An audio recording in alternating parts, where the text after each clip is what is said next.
నక్క పీతలు. ఒకరోజు నక్క నది ఒడ్డున కూర్చొని బోరుమని ఏడుస్తుంది. అది విన్న చుట్టుపక్కల ఉన్న పీతలు బయటకు వచ్చి నక్కను ఎందుకు ఏడుస్తున్నావు అని అడిగాయి. నన్ను అడవిలో నుండి మిగతా నక్కలన్నీ తరిమివేశాయి. పీతలు ఎందుకని అడిగాయి. ఎందుకంటే ఆ నక్కలన్నీ పీతలన్నిటిని తినాలని ఉపాయం పన్నాయి. మీలాంటి అమాయకమైన జీవాలను చంపటం ఇష్టం లేక నేను వద్దన్నాను.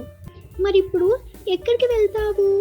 తెలియదు, ఏమైనా పని చేసుకోవాలి అని దీనాతి దీనంగా బదులిచ్చింది నక్క. పీతలన్నీ కలిసి పక్కకు వచ్చి ఆలోచించాయి. మన వల్లే దీనికి కష్టం వచ్చింది, మనమే నక్కని ఆదుకోవాలి అని తీర్మానించుకున్నాయి.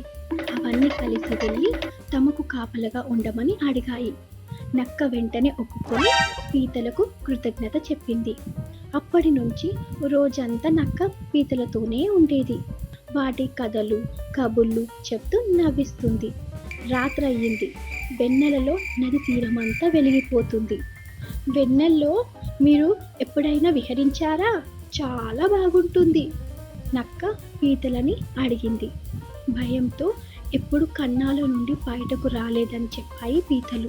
నక్క వాటన్నిటినీ బయటకు తీసుకుని వెళ్దామనుకుంది.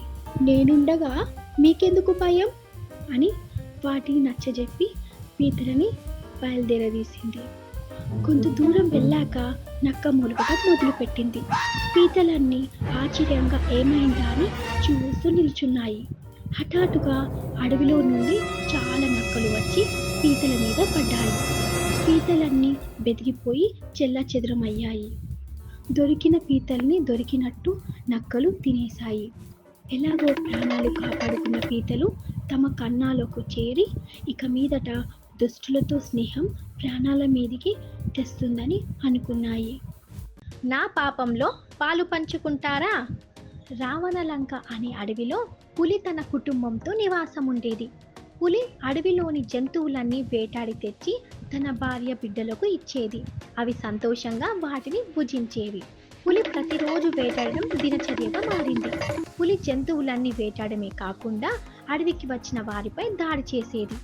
పులి క్రూరత్వం చూసిన జంతువులు పులికి దూరంగా ఉండసాగాయి. బాటాసారులు అటువైపు రావడమే మానేశారు. అలా కొన్ని రోజులు గడిచాయి. పులికి ఆహారం దొరక కష్టమయ్యింది. అదే సమయంలో ఇద్దరు వ్యక్తులు అడవి గుండా వెళ్తూ వెళ్తూ నీరసం రావడంతో ఒక చెట్టు కింద కూర్చొని తిరిగిన యాత్రల గురించి దేవ దర్శనం బాగా జరిగిందని మాట్లాడుకుంటున్నారు. అదే సమయంలో అక్కడికి వచ్చిన పులి వారిని చూసింది. ఇద్దరున్నారు, వారిని చంపితే వారం రోజులు సరిపడే ఆహారం దొరుకుతుంది అనుకుంటూ పులి వారిపై దాడి చేయబోయింది. అది చూసిన వారు, ఆగు పులిరాజా, ఆగు, నన్ను ఎందుకు ఆగమన్నారు? కారణమేమి?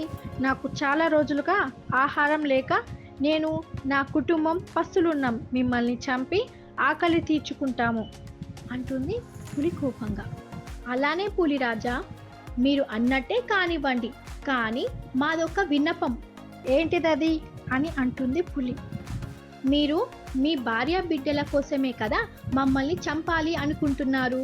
మీరు చేసిన ధర్మ విరుద్ధం, దానికి మీకు మరణాంతరం శిక్ష పడుతుంది.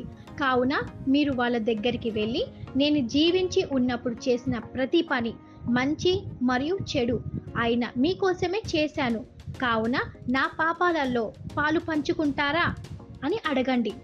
వారు ఏం సమాధానం ఇస్తారో తెలుసుకొని మా వద్దకు రండి.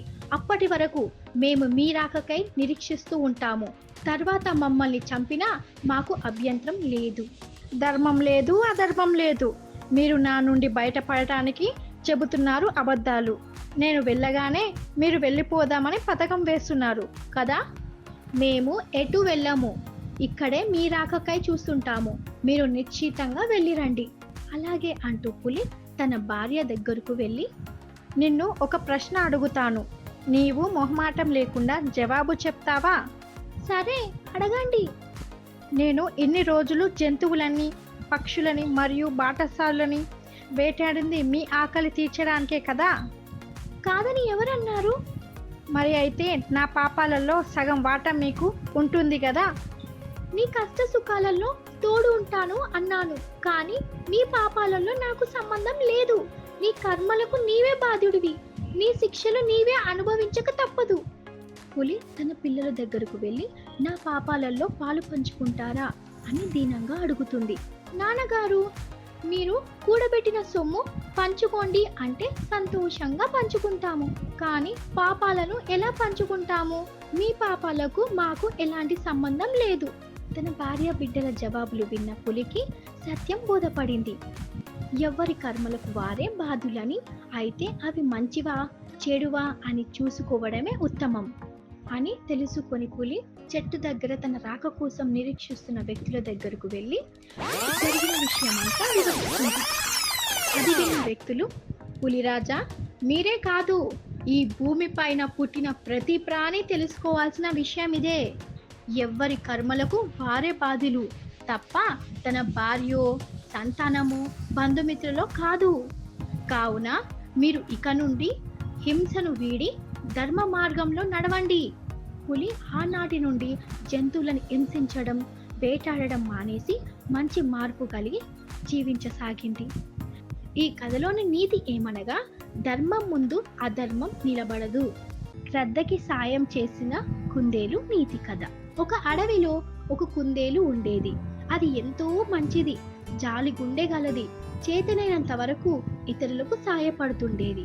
ఒకసారి ఒక మేక అనారోగ్యంతో తిండి లేక పడి ఉంటే కుందేలు దాని దగ్గరికి వెళ్ళి, నేను నీకు మేక తెచ్చిస్తాను అని చెప్పి తన చిన్నారి నోటితో గడ్డిని ఈచుకొని వచ్చి దానికి దండిగా మేత పెట్టేది. ఇంకోసారి ఒక గుర్రం కాల్లో పలుగురాయి గుచ్చుకొని అది నడవలేకపోతుంటే కుందేలు వెళ్ళి తన పదునైన దంతాలతో ఆ రాయిని పెకిలించి వేసింది.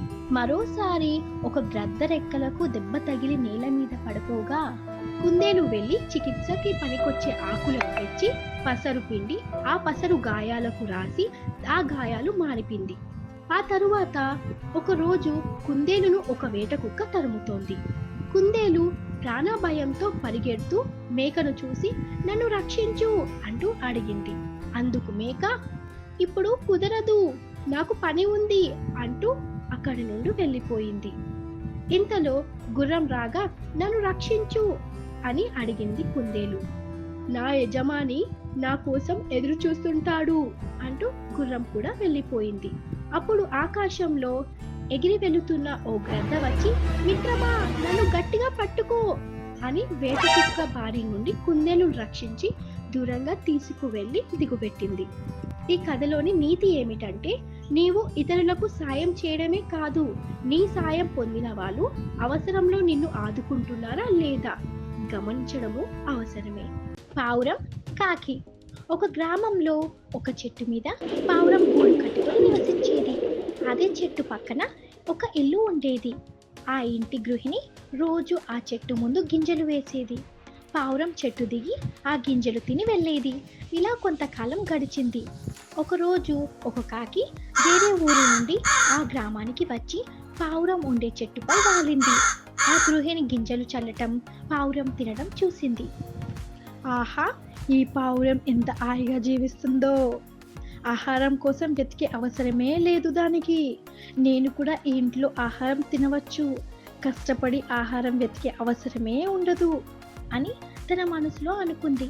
వెంటనే ఆ కాకి పావురానికి కబుర్లు చెప్పి దానితో స్నేహం చేసింది. కాకి మిత్రమా, నువ్వు ఇక్కడే ఉండవచ్చు, కానీ నీ ఆహారం నువ్వే సంపాదించుకో. ఎట్టు పరిస్థితిలోనూ ఆ ఇంట్లో ఆహారం దొంగలించవద్దు అని షరతు పెట్టింది పావురం. తను అక్కడే ఉండాలనుకుంది, ఆ ఇంట్లో ఆహారం కోసమే. అయినా ఆ సమయానికి సరే అంది కాకి. కొన్ని రోజుల పాటు ఆ కాకి అక్కడే ఉంటూ బయట ఆహారం సంపాదించుకునేది. ఒకరోజు ఆ ఇంట్లో నుండి చేపల వాసన వచ్చింది కాకికి. ఆ సమయంలో పావురం బయటకు వెళ్ళింది. అదును కోసం ఎదురు చూస్తున్న కాకి వెంటనే ఆ ఇంట్లో దూరి చేపల కోసం వెతకసాగింది. తొందరలో కాకి ఒక పళ్ళని పడేసింది. ఆ చప్పుడు విని గృహిణి అక్కడ వచ్చింది. కథతో ఆ కాకిని తరిమేసింది. బతుకు జీవుడా అనుకుంటూ కాకి ఆ గ్రామాన్ని వదిలి వెళ్ళిపోయింది.